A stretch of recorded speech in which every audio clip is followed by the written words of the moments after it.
Selamat datang dalam Growing Together. Mari sebagai murid yang memuridkan kita sama-sama belajar dan bertumbuh dalam kebenaran firman Tuhan. Let's grow together.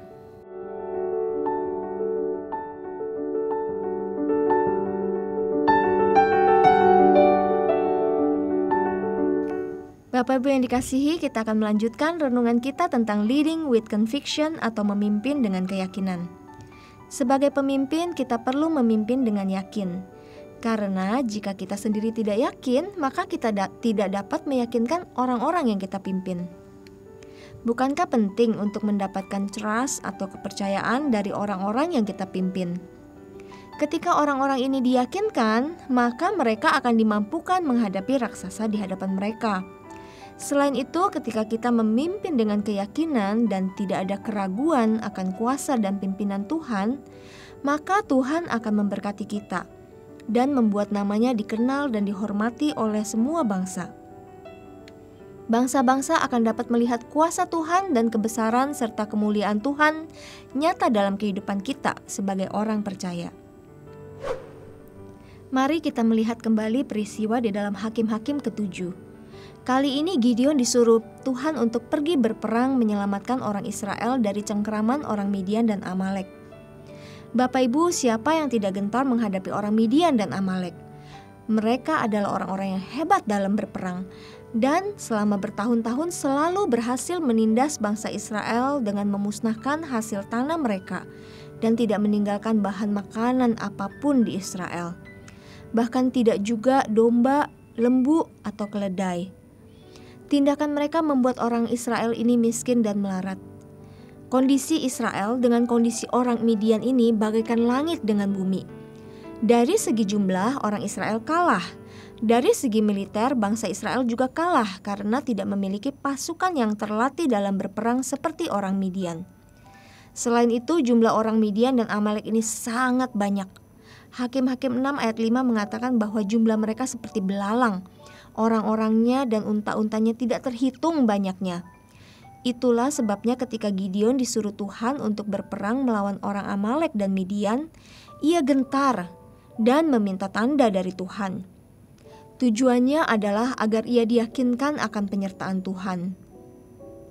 Pada ayat ke-37, Gideon minta supaya Tuhan membuat guntingan bulu domba yang ia letakkan di tempat pengirikan itu basah karena embun, sedangkan tanah di sekelilingnya kering. Dan demikianlah Tuhan membuat mujizat ini terjadi. Lalu belum cukup diyakinkan oleh Allah, sekali lagi Gideon meminta tanda. Kali ini dia minta supaya gulungan bulu domba itu kering, sedangkan tanah di sekelilingnya basah. Dan demikianlah diperbuat Allah pada malam itu. Sebab hanya guntingan bulu domba itu yang kering dan di atas seluruh tanah itu ada embun. Maka yakinlah Gideon bahwa Tuhan akan menyertai dia dan memberinya kemenangan. Tuhan kita adalah Tuhan yang panjang sabar. Terhadap Gideon yang ragu-ragu dan minta tanda hingga 2 kali, Tuhan bersedia mengabulkan permintaannya. Ini bukan yang pertama kali Gideon meminta tanda, tetapi sudah kedua kali, bahkan sebenarnya sudah ketiga kali ia meminta tanda.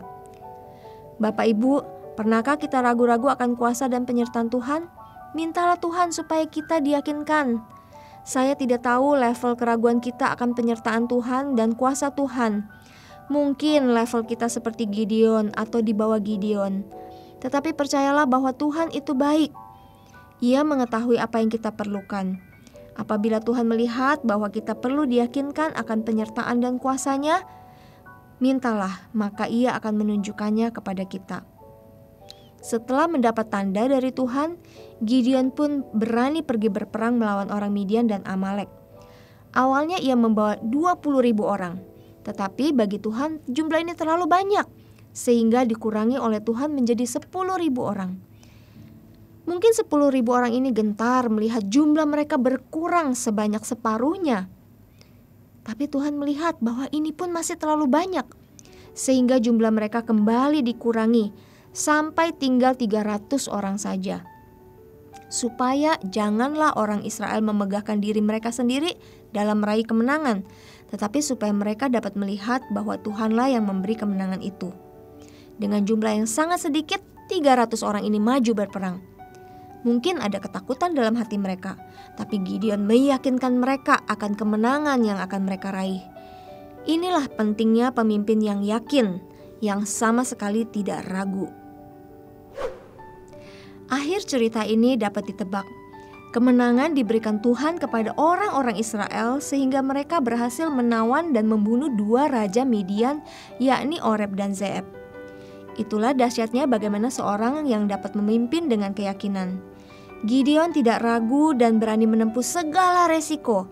Ia berani menghadapi raksasa di hadapannya karena yakin penuh akan Allah yang menyertai. Dan nama Tuhan pun dimuliakan di antara bangsa-bangsa karena peristiwa ini.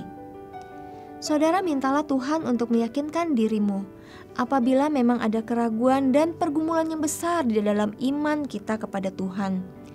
Tuhan kita adalah Tuhan yang sangat mengerti kondisi kita. Dia akan bertindak dan meyakinkan kita akan kasih dan penyertaan-Nya serta kuasa-Nya yang besar. Dan lihatlah bagaimana kemenangan demi kemenangan akan diberikan Tuhan dalam hidupmu. Jika Allah di pihak kita, siapakah yang berani melawan kita? Tuhan kiranya memberkati. Amin.